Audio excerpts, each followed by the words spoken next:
L'élection présidentielle de 2024 est un tournant pour J.D. Vance. Alors que Donald Trump cherche un colistier capable de rallier la base populiste et d'apporter un vernis de respectabilité à sa candidature, plusieurs noms circulent. Des figures comme Ron DeSantis ou Nikki Haley sont pressenties, mais contre toute attente, c'est J.D. Vance qui est choisi. Pourquoi ce choix ? D'abord, J.D. Vance incarne parfaitement la fusion entre la droite intellectuelle et le populisme trumpiste. Ancien critique devenu fervent allié, il est la preuve vivante de la transformation du parti républicain. Ensuite, son profil d'ancien militaire et de vétéran de la classe ouvrière renforce l'image de Trump auprès des électeurs du Midwest, une région clé pour la victoire. Très vite, Vance devient une figure incontournable de la campagne. Il attaque les élites démocrates, défend une politique protectionniste et durcit son discours sur l'immigration et la politique étrangère. Pour ses partisans, il est l'avenir du parti républicain. Pour ses détracteurs, il est un opportuniste prêt à tout pour le pouvoir. Mais une question se pose rapidement. J.D. Vance se contente-t-il d'être le bras droit de Trump ou a-t-il des ambitions beaucoup plus grandes ? En janvier 2025, J.D. Vance devient officiellement vice-président des États-Unis.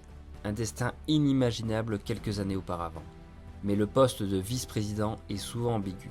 Il oscille entre une fonction symbolique et un rôle stratégique dans l'ombre du président. Contrairement à Mike Pence, qui avait un rôle limité sous Trump, J.D. Vance se positionne comme un acteur clé de l'administration. Il joue un rôle majeur dans les relations avec le Congrès et dans la politique étrangère, notamment sur la Chine et la Russie. Il devient aussi un relais essentiel entre Trump et l'électorat du Midwest, consolidant son image de leader populiste. Avec Trump vieillissant et une base républicaine en constante évolution, beaucoup voient en lui un potentiel successeur pour 2028. Certains analystes estiment qu'il pourrait incarner une nouvelle génération de leaders conservateurs, mêlant populisme économique et conservatisme traditionnel.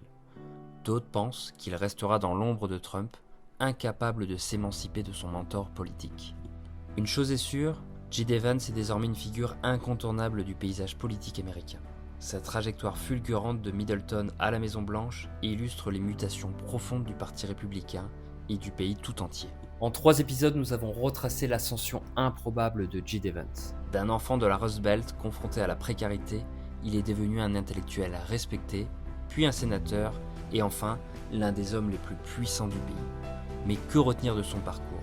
Est-il un exemple d'une méritocratie qui fonctionne encore en Amérique ? Ou bien l'incarnation d'un opportunisme politique capable de renier ses convictions pour atteindre le sommet ?